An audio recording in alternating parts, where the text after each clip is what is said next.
Good evening and welcome to All Souls. My name is Galen Gingrich. I'm senior minister of this congregation.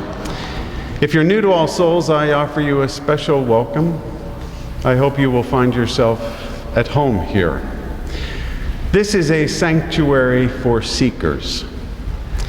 The spirituality practiced here depends upon reason rather than revelation as our most certain source of human knowledge. It takes careful account of our dependence upon the people and world around us for every element of our existence. And it takes equal account of our responsibility for other people and the natural world in return. These commitments animate our efforts to unite with other like-minded people to make the world a better place, safer, fairer, more beautiful, and more just. No one has been more tireless in these efforts than Secretary Perry, who honors us with his presence here this evening. Welcome. I'd now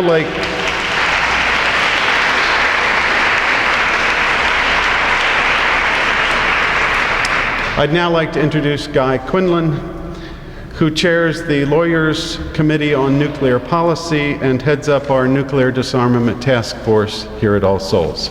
Guy.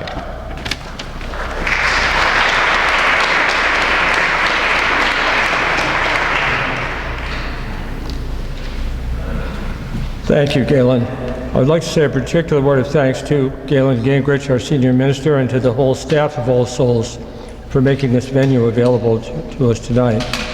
And to thank you all for coming to hear Secretary Perry speak on this ultimately important issue. And with that, I'd like to introduce Sally Jones of Peace Action New York, who will present the next part of our program.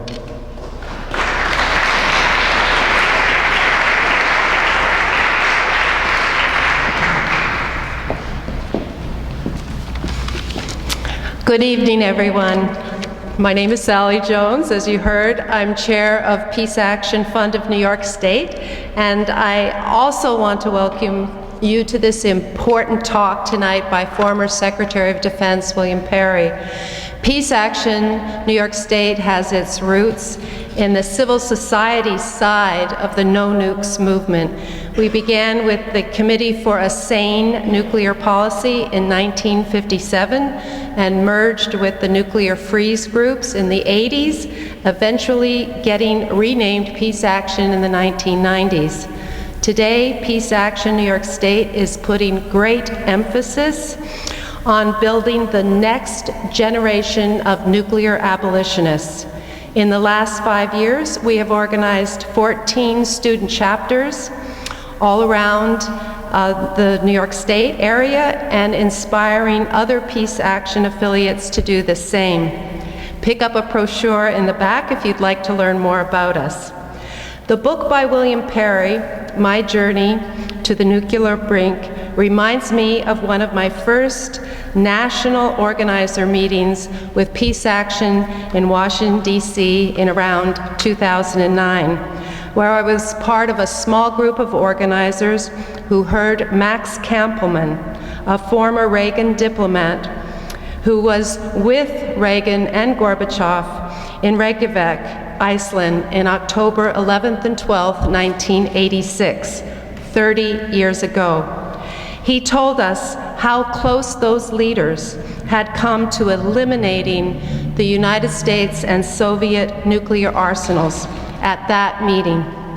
Tonight, 30 years later, I am looking forward to hearing from Secretary Perry how we in civil society can contribute to the closing of that deal in at least some of our lifetimes. And now I would like to introduce Peter Weiss, the President Emeritus of the Lawyers Committee for Nuclear Policy.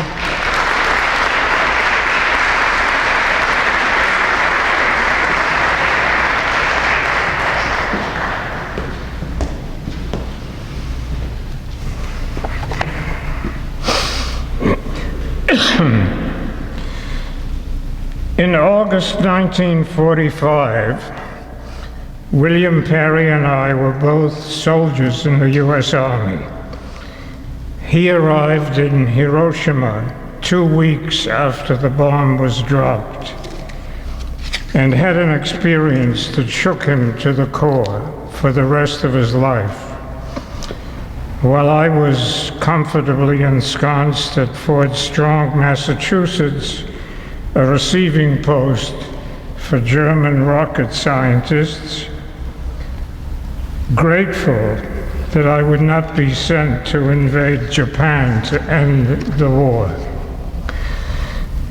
Dr. Perry has spent part of his distinguished career, both in and out of government, trying to make sure that there never would be another Hiroshima or Nagasaki, culminating in his recently published memoir.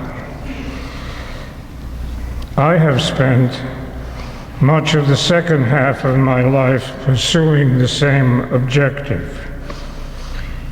The vocabulary of anti-nuclear weapons work is full of double-edged words. Thus, deterrence is a way of saying we are willing to risk mutual assured destruction. Non-proliferation means we keep ours and you don't get yours. Nuclear security ignores the obvious fact that the only true security is a nuclear weapons-free world. But one word is missing. It has disappeared from politics since President Reagan referred to the Soviet Union as the evil empire. I don't mean empire, but I do mean evil. The word most appropriate to describe nuclear weapons and a policy based thereon. So let us now listen to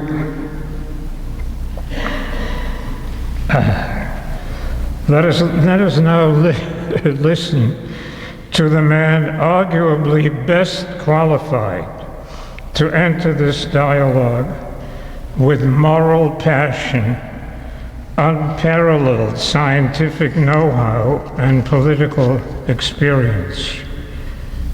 Dr. William Perry.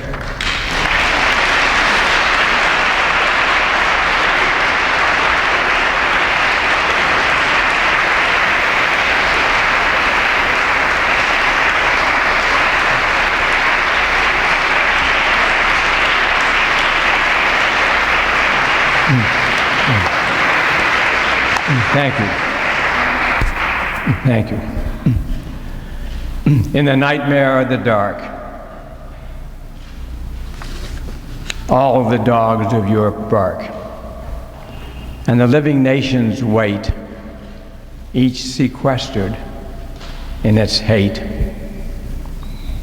That poem, written on the eve of World War II, could today be a metaphor for the Middle East, where each nation seems to be sequestered in its hate. But not just the Mideast, where at least nuclear weapons are not in play. The dogs are also barking in Europe, where the hostility could conceivably escalate into a nuclear catastrophe. Today, the United States and Russia have relations which can only be called hostile, comparable in many ways to the bad old days of the Cold War. Russia has dropped its long-term policy of the no first use of nuclear weapons. It's rebuilding its Cold War nuclear weapons, it's flaunting them, and it's threatening its neighbors with them. And it's indirectly threatening the United States. The head of Russian media, Dmitry Kiselov, recently wrote, "Russia is the only nation capable of turning the United States into radioactive ash, which of course is a true statement. The question is, why would he think it was an appropriate statement to make? Rising to this challenge, the United States has begun rebuilding its Cold War nuclear arsenal. We seem to be determined to replay the Cold War nuclear arms race, with costs estimated at about $1 trillion. I mention that number, it means nothing to people. What does $1 trillion mean? It's a lot of money. But well beyond the costs are the terrible dangers associated. Have we simply forgotten the terrible dangers of the Cold War? Several times during the Cold War, we faced the danger of a nuclear war by miscalculation, most dramatically during the Cuban Missile Crisis. Have we forgotten the Cuban Missile Crisis? I will never forget it. I was there during that crisis, working with a small team that prepared the intelligence data each day to sit on President Kennedy's desk the next morning. So I knew exactly what was going on. Indeed, every morning when I went into the analysis center, I truly believed would be my last day on Earth. After the crisis, President Kennedy said that he thought there was a 1 in 3 chance that the Cuban Missile Crisis would escalate into a general nuclear war. Kennedy was an optimist. He did not know, which we now know, that the Soviet Union had tactical nuclear weapons in Cuba, in addition to the medium-range missiles which we were monitoring. And those tactical nuclear weapons already had the nuclear warheads mated with them, and the crews already had the authority to launch them. If Kennedy had accepted the recommendations of his Joint Chiefs of Staff to invade Cuba, our forces would have been decimated on their arrival with tactical nuclear weapons, which undoubtedly would have then escalated into a general nuclear war. To this day, I believe that we avoided a nuclear holocaust as much by good luck as by good management. Today, because of the ongoing hostility between the United States and Russia, we are recreating the conditions that could lead to a nuclear war by miscalculation. Russian troops have already engaged in military operations in Georgia, Crimea, and eastern Ukraine. Russia's justification for these operations included their stated right to protect Russians in these regions. The same rationale could be applied to the Baltics, where there's a large population of Russians, many of them whose loyalties are to Russia, not to their native country. This population would be easy to stir up, to provide a pretext for Russia to send troops in to assist them.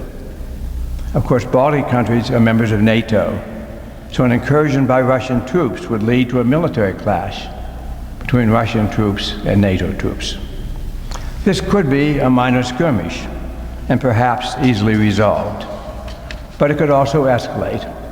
And if Russia were losing the conflict, they might do exactly what they have said they would do, namely escalate to tactical nuclear weapons. It is supreme folly for Russia or for the United States to believe that there's any way to use tactical nuclear weapons without it escalating to a general nuclear war. I do not want to be an alarmist. I do not believe that either the United States or Russia want a nuclear war or are planning one. And I think there's a very low probability that one would start in the way that I have just outlined. But that risk, even though low, is one that we should simply not have to take. A higher risk is that of an accidental nuclear war. Because of our policy on launch on warning, an accidental war could result if our missile attack warning system experienced a false alarm. So how likely is that?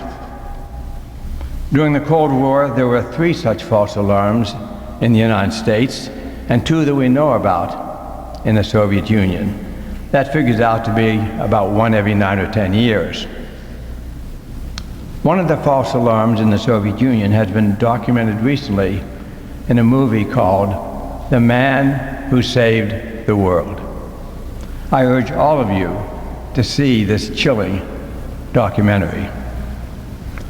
I personally experienced one of these false alarms, and it changed my life forever. It occurred in October of 1978, at which time I was the Undersecretary of Defense for Research and Engineering. I was awoken from a sound sleep at 3 o'clock in the morning, and as I sleepily put the phone to my ear, the voice on the other end introduced himself as the watch officer at the North American Air Defense Command. The general got right to the point. He told me that his computers were showing 200 missiles on the way from the Soviet Union to the United States. And for one heart-stopping moment, I thought that we were about to experience the Holocaust that we had narrowly avoided during the Cuban Missile Crisis. But the general quickly explained that he had already concluded that it was a false alarm, and that he was calling me to help him determine what had gone wrong with his computers, so that he would have an explanation for the President's morning brief. Well, the sequel to that story is that I could not, over the telephone, identify the problem. It took us 3 days. What finally we learned was that when the operator shift occurred that night, that the computer operator, the new computer operator, mistakenly put into the computer not the operating tape, but a training tape, which looked very much like a real operation. It was human error. That is, our system, with all of its safety features, and they had many, was still vulnerable to a single person erring and bringing about an end to our civilization.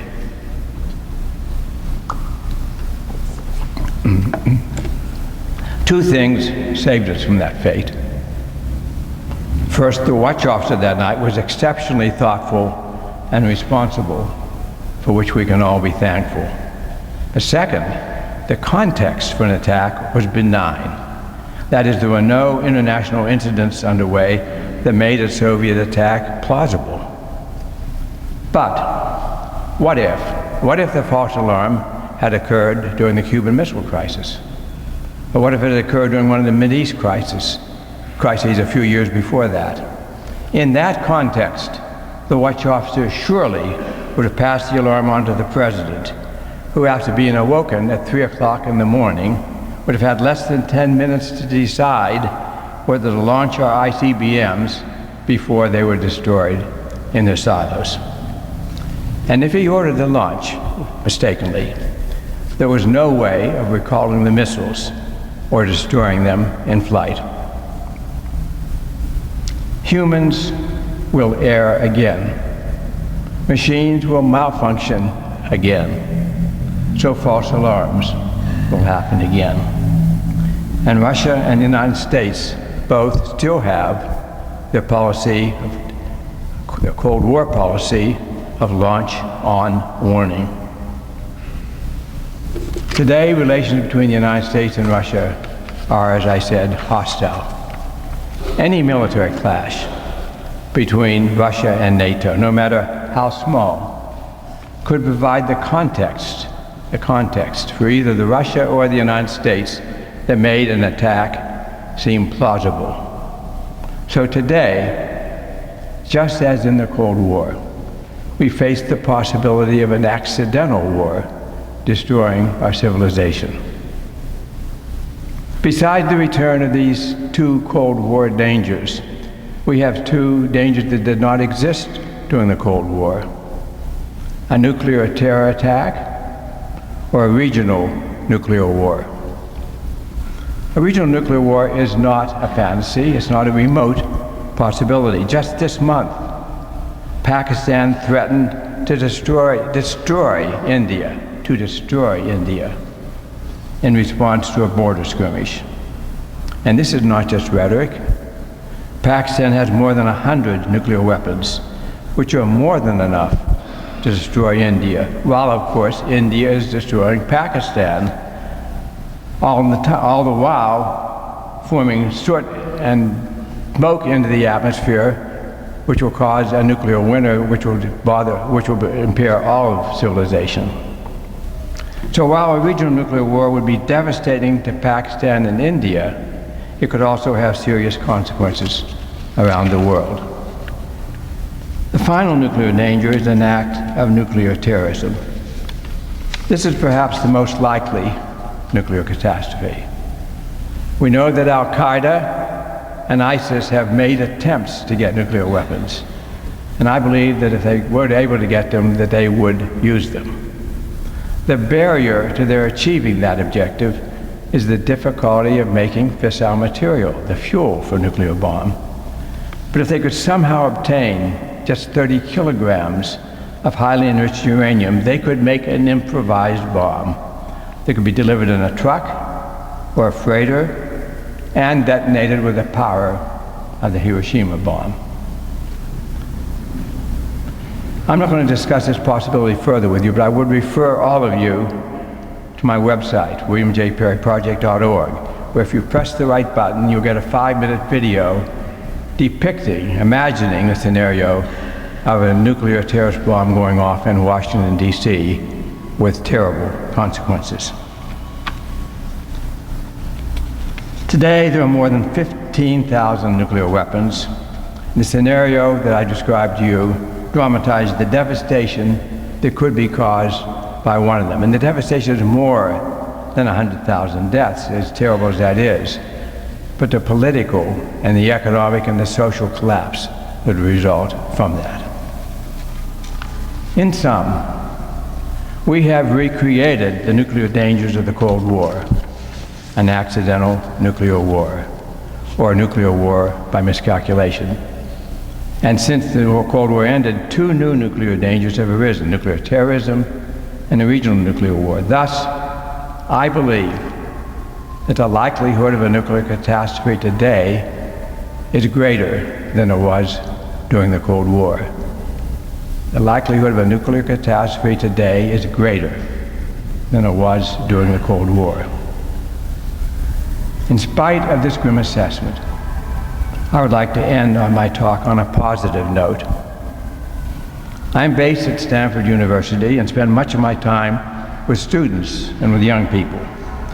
I'm inspired every day by their intelligence, their optimism, and their willingness to work for a better and a safer world. They have been in the vanguard of the actions to protect the world from a disaster caused by drastic climate change, and they are beginning to assume leadership in the arms control area as well. I have more or less given up on my generation, the ones who created the nuclear bomb. My goal is to help educate the generation just coming of age, the so-called millennials, who have not been warped by Cold War thinking. And to that end, I formed this project, the William J. Perry Project, to carry out that education project. The first output of that project is my recent memoir, My Journey at the Nuclear Brink, which has already been mentioned tonight. I believe that I described today's nuclear danger very well in that book, but I also realize that much more is needed. I recognize that at best the book will be read by some tens of thousands of people, most of whom will be elites and most of whom will be adults. So I've been working with a small group of young people who are helping me craft my message using a younger sensibility so that it's more likely to be heard, understood, and shared by their peers. We have to get this message across not to tens of thousands, but to millions. which means we have to use the internet. That does not mean dumbing down the message, but rather using media in a smart way and sharing it on online venues where millennials go for news and information. In that spirit, our project prepared YouTube descriptions, such as the one I just told you about for the nightmare scenario in Washington, D.C. And we have 3 other YouTube videos in production now. And our project has produced a MOOC, a massively open online course, living at the nuclear brink yesterday and today. That can be accessed not just by the hundreds of students at Stanford, but hundreds of thousands of students worldwide. The course has just gone online and is not limited to students. Anyone here can go home tonight and sign up for it. It's free and it has no required exams. You don't take it for a grade, you take it to learn the facts about nuclear dangers and what we can do collectively to lower those dangers. The Director of Education for our project, David Perry, is here with me tonight. He also has in the planning stage 3 shorter MOOCs, which I expect we'll be bringing online next year. Beside these long-term education projects, there's an urgent need for real diplomacy to heal the dangerous rupture between the United States and Russia. Since official diplomacy has not been effective, we are turning to unofficial, sometimes called Track 2 diplomacy. Some of our students at Stanford have organized a study group with other American college students, teamed with a comparable group of students from Russia. They meet twice a year, once at Stanford and once at Russia, and discuss ways of improving U.S.-Russian relations. 2 weeks ago, I met with them at Stanford along with Governor Brown of California and the governor of the Tyumen province in Russia. And we will follow up next year with a meeting in Russia. It is, I'm afraid, a sad commentary on the state of relations between the United States and Russia, but this may be the only serious effort underway today to improve relations between the United States and Russia. Remarkably, it is being organized and carried out entirely by young people in Russia and young people in the United States. The governors and I were only their guests at the meeting at Stanford. In sum, by working with young people, I hope to influence a new generation dedicated to ending this terrible threat of nuclear extinction facing us today. I know that this is pursuing an ideal that seems unattainable, but I will nevertheless continue my pursuit in spite of often being asked, aren't you being a naive idealist, pursuing such unrealistic goals? My answer is borrowed from Andrei Sakharov, the father of the Soviet hydrogen bomb. He spent his latter years working for political reform in the Soviet Union. What a hopeless task that must have seemed to him. And when a friend wrote to him that he was being too idealistic, he wrote back, and I quote, "There is a need to create ideals even when you cannot see a path to achieving them, because when there are no ideals, then there is no hope."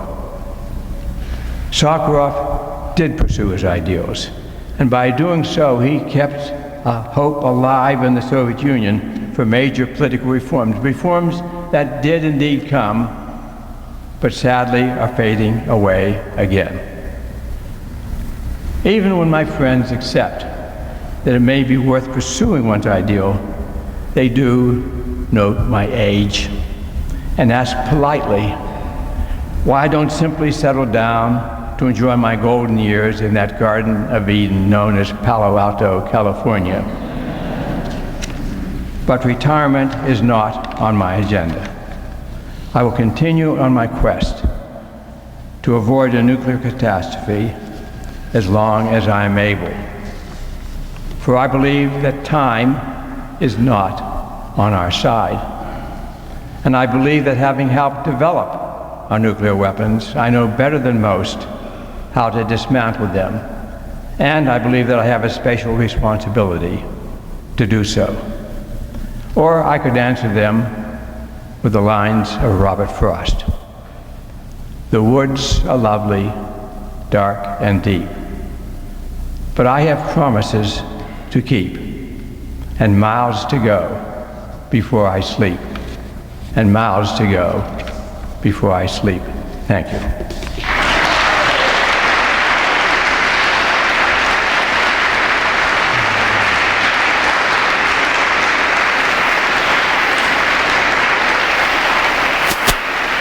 Thank you. Thank you.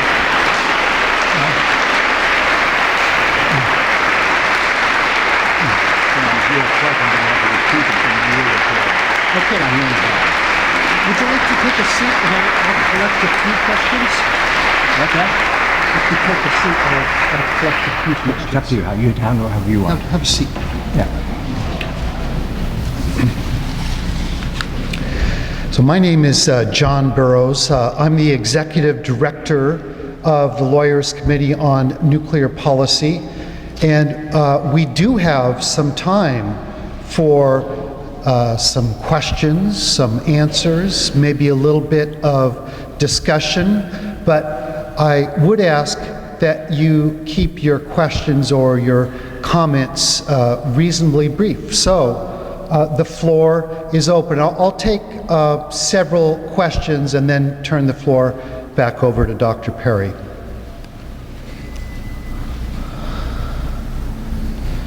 Okay, Lillian. How important has disobedience been in preventing accidents, in preventing action following this? How important has disobedience been in preventing accidents? Have there not been incidents where it was either a Soviet officer or an American officer who disobeyed it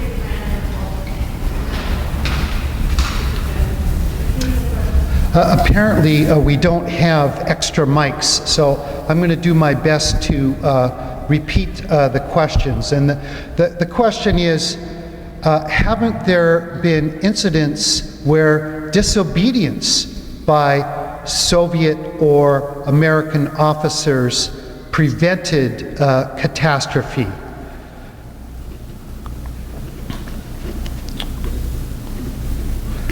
Sir. Along those lines, what is Dr. Perry's estimate of nonviolent civil disobedience against nuclear weapons, such as Sister Megan Rice and her colleagues performed in Tennessee, and she spent 2 years in prison after throwing blood on these nuclear weapons. What is Dr. Perry's candid opinion of such actions, please? Okay, the question is, what is Dr. Perry's estimate of nonviolent civil disobedience, such as that carried out by Sister Megan Rice and colleagues? I believe that's Susie in the back? Yeah. Yes, hi. Good evening, everybody. I'll try to speak as loudly as possible in my best church voice. I want to thank you very much, Dr. Perry, for coming. Thank you very much, our schools, for having us event tonight. I was inspired by your quote, Sakura, no ideals mean no hope. And this week, countries are voting on whether to start negotiations on a new treaty to prohibit nuclear weapons. That vote is set to take place on Thursday. And I believe that is an ideal which all of us can hope for. And I wonder, Dr. Perry, can you help us in support of this treaty? Okay, the question from Susie Snyder was, this week, countries at the United Nations are voting on a resolution that would launch negotiations next year on a treaty to prohibit nuclear weapons. And I believe you said, Susie, Dr. Perry, would you support this effort? Did you want to follow on that, Christian, or?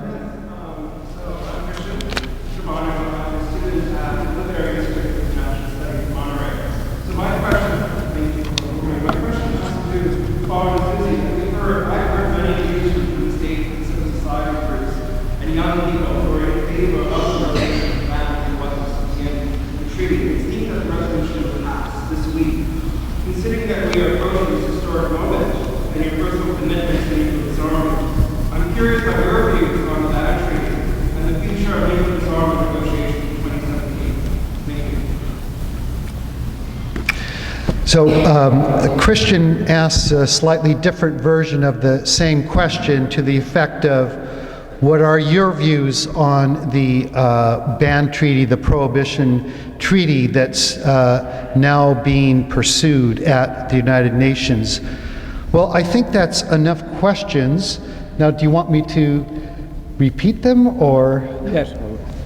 Okay, the first one is, have there been instances where Soviet and American officers have prevented catastrophe by civil disobedience or by disobedience?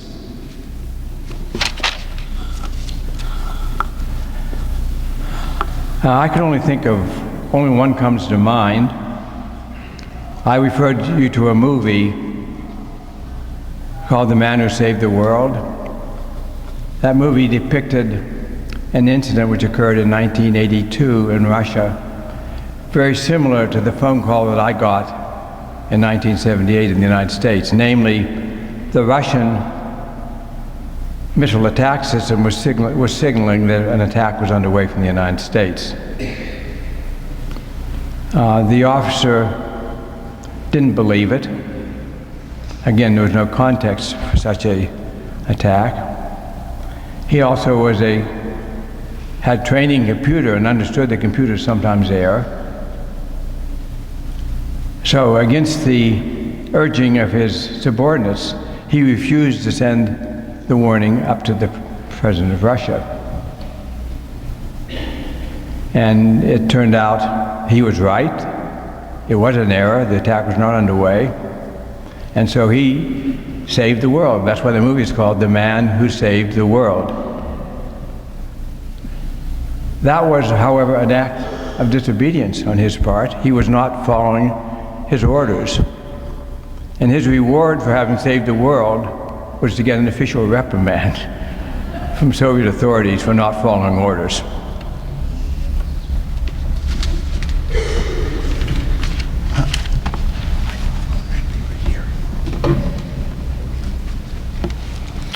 Okay. There was also a question, what is your assessment of nonviolent civil disobedience, such as that practiced by Sister Megan Rice?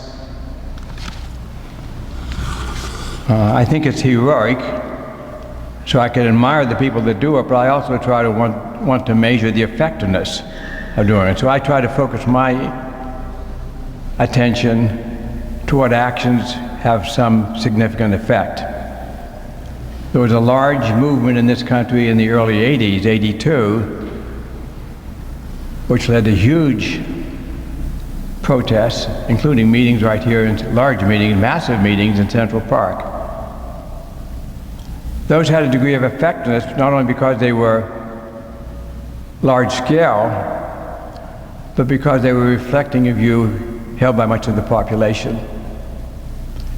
I do not believe civil disobedience on nuclear issues would be effective today because people do not understand what the dangers are.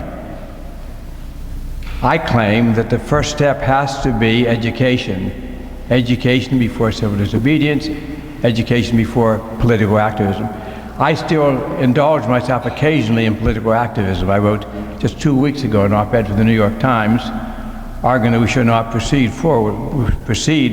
with the rebuilding of our ICBM programs. I did that because it made me feel good, because what I was saying was I thought correct. I have no expectation it's going to be effective for the reasons I've described to you. So I'm putting 90% of my time perhaps into education because I don't think other actions will be effective. They may be therapeutic, as it was therapeutic for me to write that op-ed, but I don't think they'll be effective.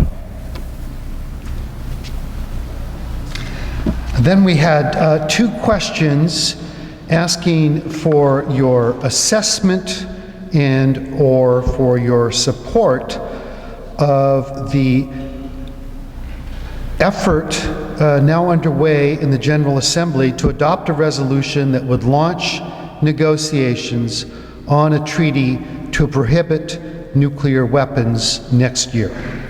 I'll make 2 comments about it and then turn to John here. I support the proposal. I do not believe, for reasons I've described to you, it will have much effect.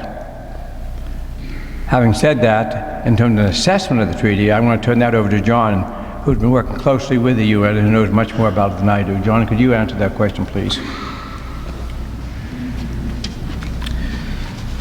This, as it is being put forward by the leading sponsors in the General Assembly, this treaty to prohibit nuclear weapons would be adopted in a form in which it would prohibit development, possession, use, deployment, etc. of nuclear weapons. So, sounds great, right? However, the nuclear weapon states, including the United States, have said we are not going to participate in such negotiations. Most of the nuclear ally countries are also showing opposition to it, although they waver in that. So there's the prospect of a treaty that would be negotiated and brought into force by countries around the world that do not now have nuclear weapons, and furthermore are actually obligated not to acquire them by the Nuclear Non-Proliferation Treaty. Now here's the funny thing. This treaty is being vociferously opposed by the nuclear weapon states. Why? And I think that my colleague Ray Atchison and others have a very good answer to that question. It's because this effort is attacking the legitimacy of nuclear weapons. And so I think that's a good enough reason to support it in and of itself. I'm not going to say any more on this subject because we could consume the rest of the evening on it. Let me just make one. Okay. I just want to interject one other point. I keep talking about effectiveness of action.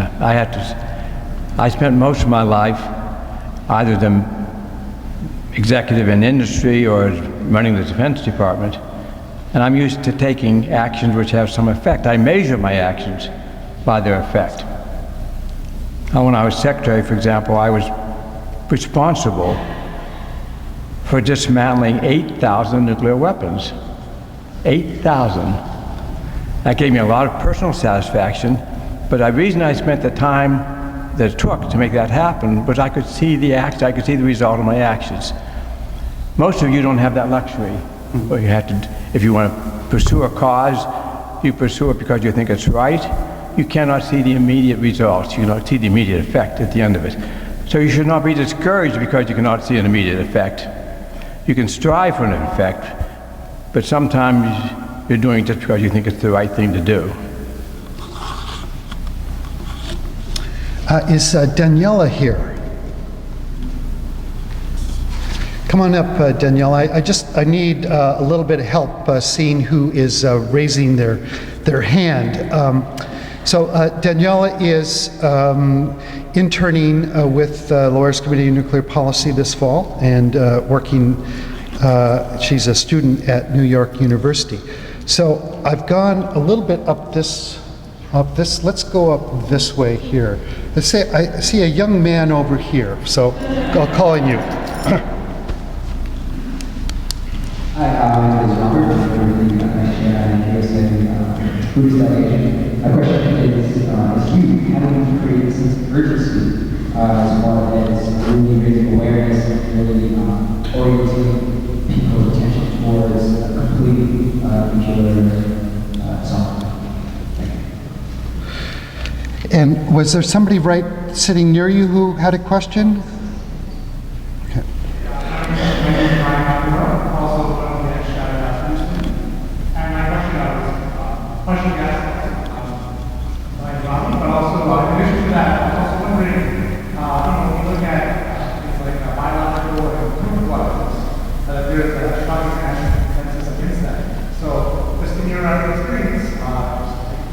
What do you feel is like the difference with the deadlock actually getting similar results with nuclear weapons?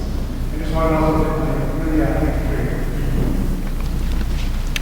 So I didn't quite get your question. It was biological and chemical weapons are prohibited. How do we do something similar for nuclear weapons? Is that right? What has been for those that are successful, what has been the deadlock and getting similar results for nuclear weapons?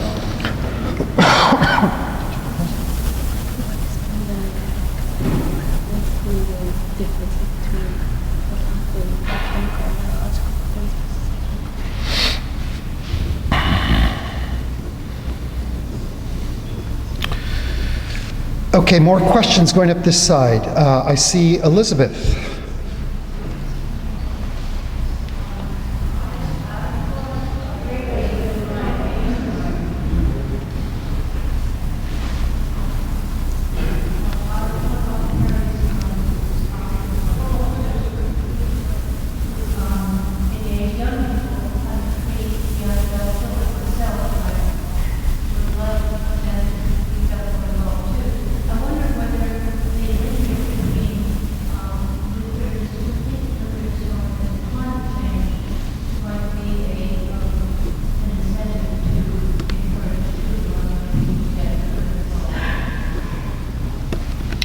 So I think that's probably enough questions. The first question was, what do we do to create a sense of urgency?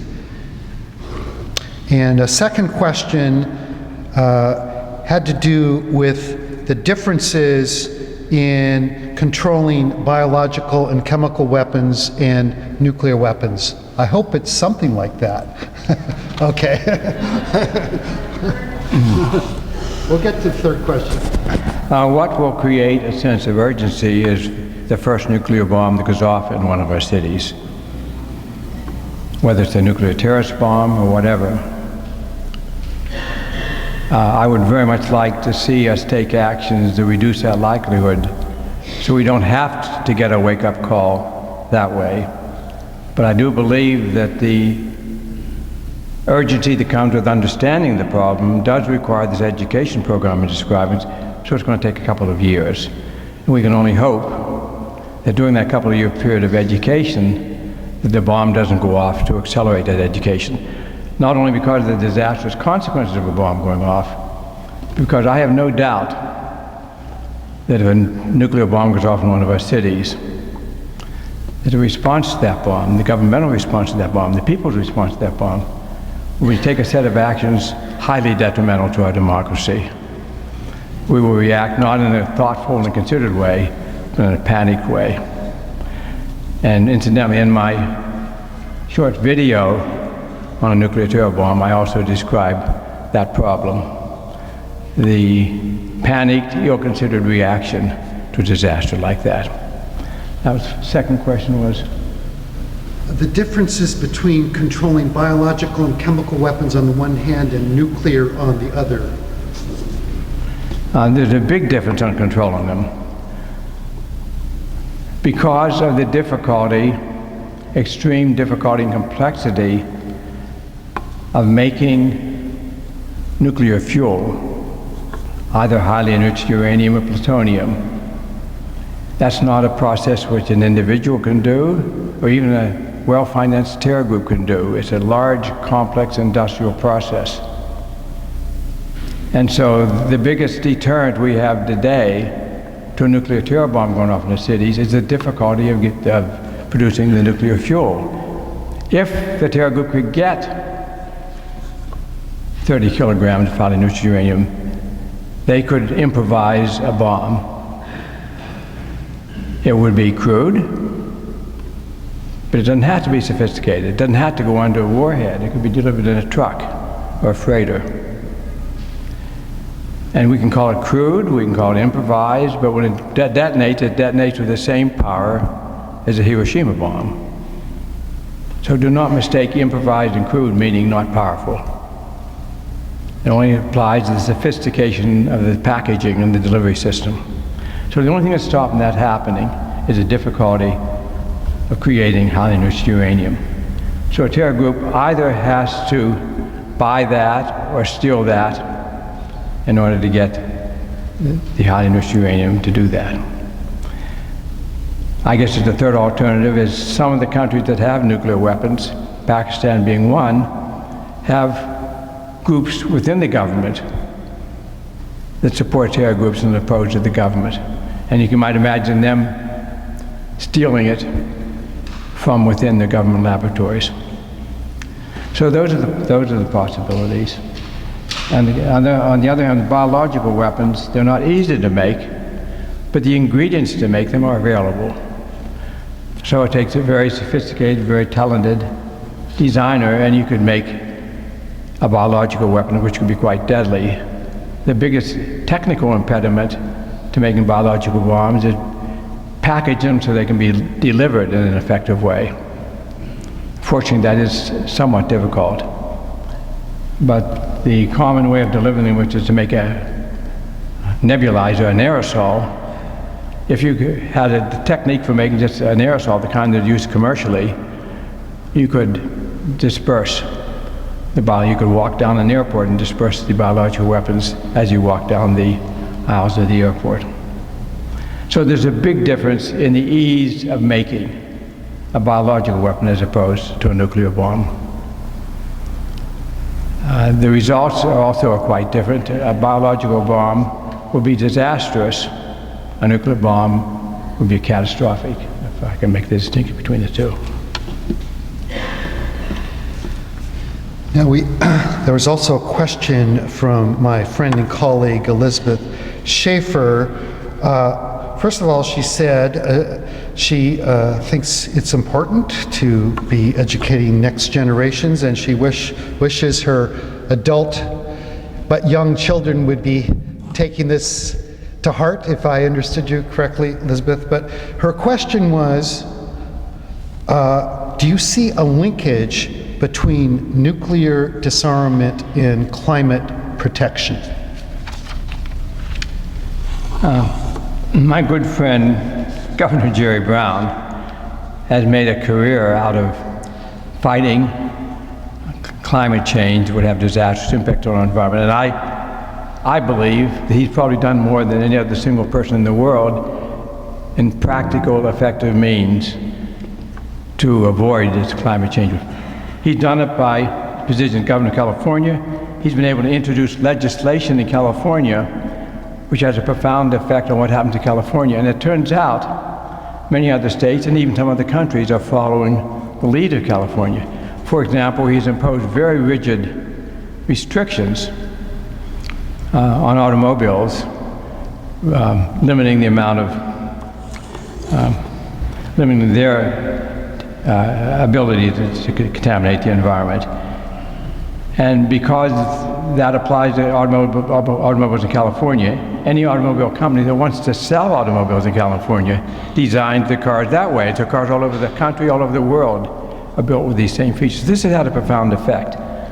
But he's also said he is of the age, he's still younger than I am, but he's of the age where he only wants to spend his time working with existential issues, issues which really affect his existence, the existence of younger people all around the globe.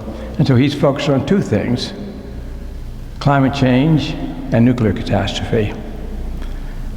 He read my book. He read it actually twice. He showed me his copy. It was earmarked and annotated all the way through it. He really read it. And then he wrote a book review for it for the New York Review of Books. He believes these are the two great issues facing the world today: disaster by climate change or disaster by nuclear means. And he devoted his life to working to try to deal and control those two. So they have that in common. They're both existential dangers. The big difference between the two is the nuclear catastrophe could happen soon, whereas the climate change, we will not see the results of it for several decades, perhaps. So we have longer time to work, perhaps, on climate change. Whereas the nuclear disaster, the nuclear catastrophe is a sort of Damocles hanging over our head every day.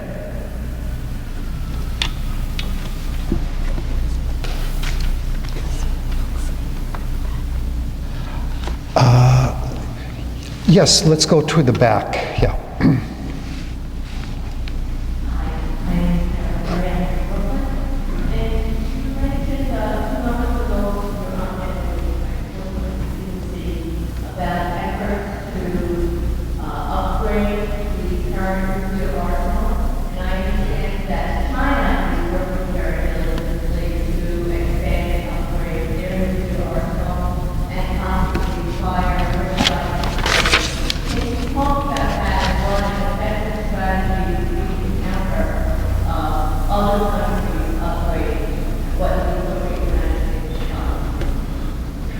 Okay, thank you. John, this will have to be your last question. You're going to have to do the last question. This, you want to just answer this? And Let's just answer that last one, and then I have to go. okay. You know it's just 8 o'clock. Yeah, leave it 8. Well, 8:30, that's it. 4. Okay, it's cool. But also, do you feel the energy? That's her question. We'll go through more. I don't have the energy to go half an hour now. Okay, we'll do just a couple more questions. Let's, this gentleman here. Who are you? Is he on the left? I'm Edward Friedman. I teach nuclear policy courses at Stevens Institute of Technology across the river. I was very taken by Secretary Kerry's comments about establishing linkages between young people in the United States and Russia to get at issues where the establishment is not making very much progress. You mentioned the danger of nuclear terrorism coming out of Pakistan, and Pakistan seems to be intractable in terms of lessening their activities in the nuclear area. Do you see any opportunity for civil society dialogue among students or others between individuals in the United States and Pakistan? Can you give him some more water? Does he see any opportunity to do what?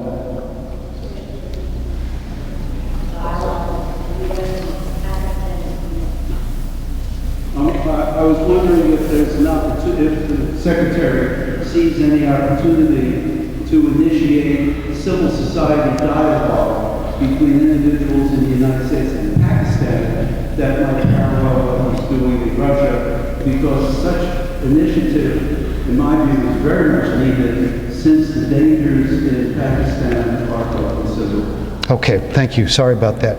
Now, let's see. Is there, in the back, the young man on the left? Yes. That's.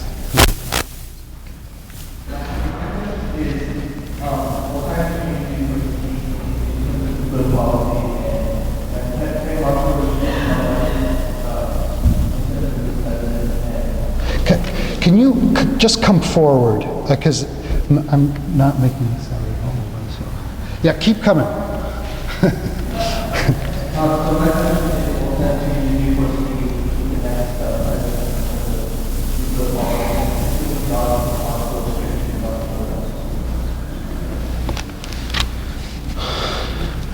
Can somebody repeat that to me? Okay.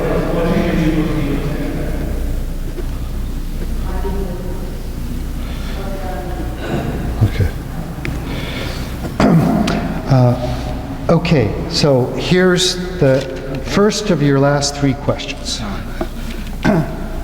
China is reported to be upgrading its arsenal. How should the United States deal with other countries updating, improving their arsenals?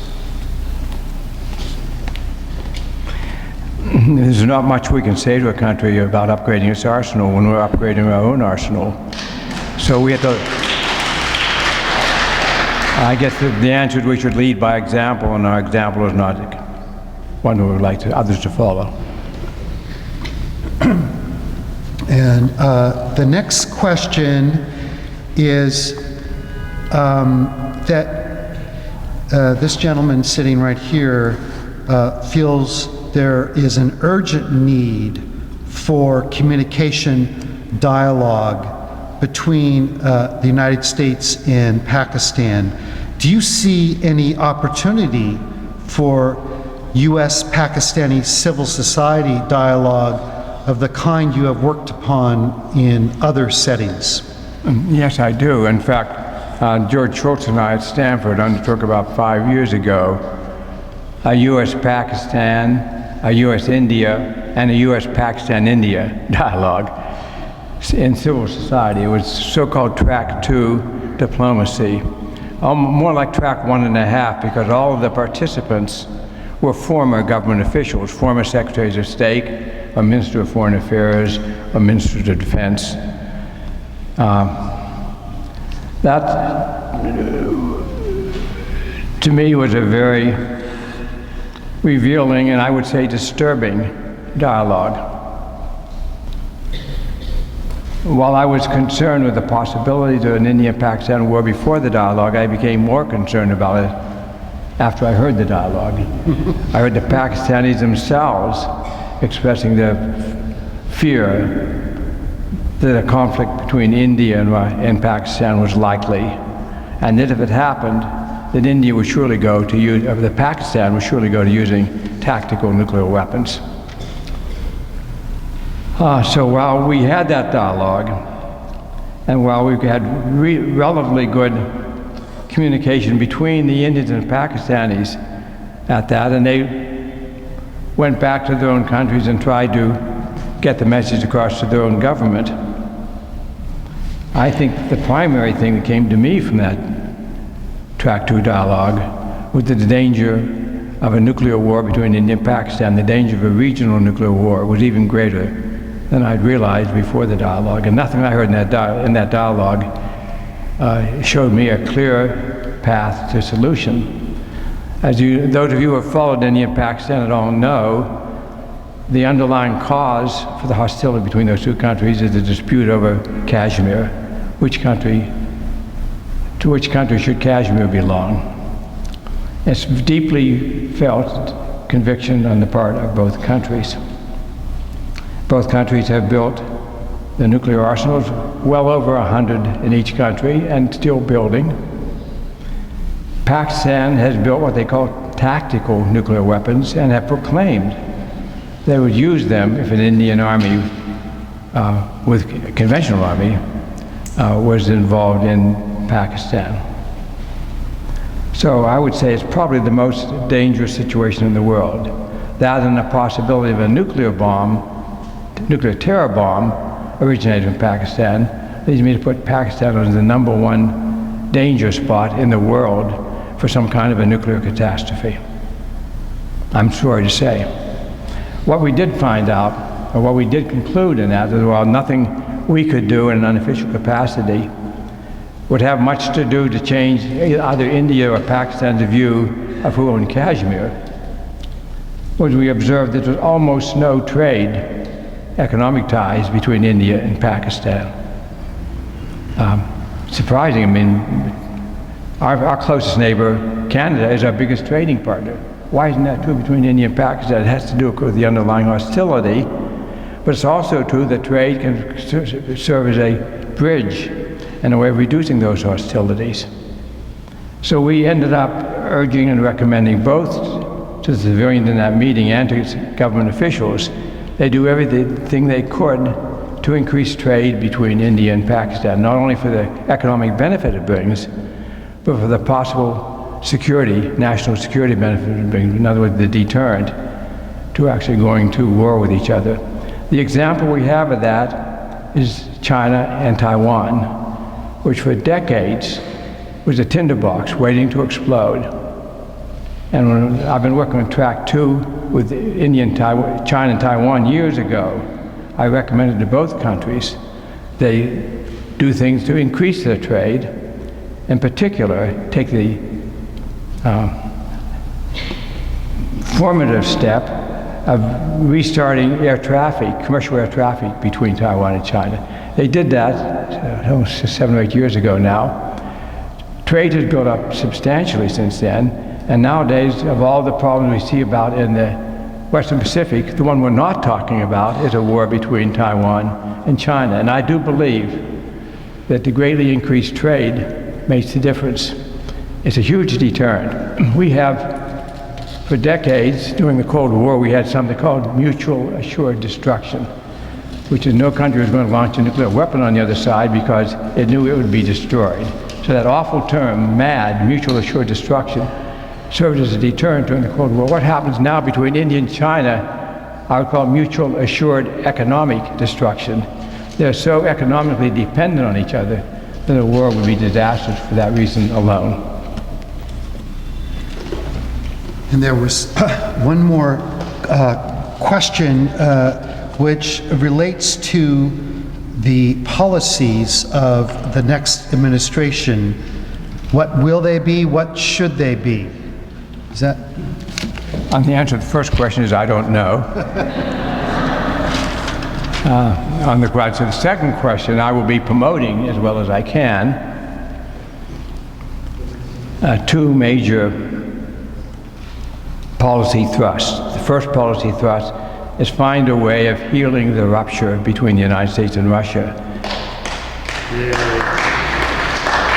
which is not going to be easy.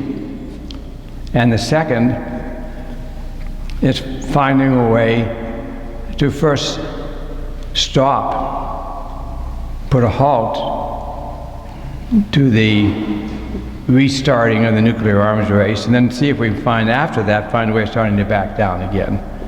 These two go together. As long as there's a hostility between US and Russia, we'll never succeed on the second one. So we need to get both of those things, and I think those are the 2 paramount policy issues for the next American president. Thank you. Did you want to say anything now? So we really owe Dr. Perry gratitude for his wise and, relatively brief comments tonight. And so I'm going to ask you to applaud for him again.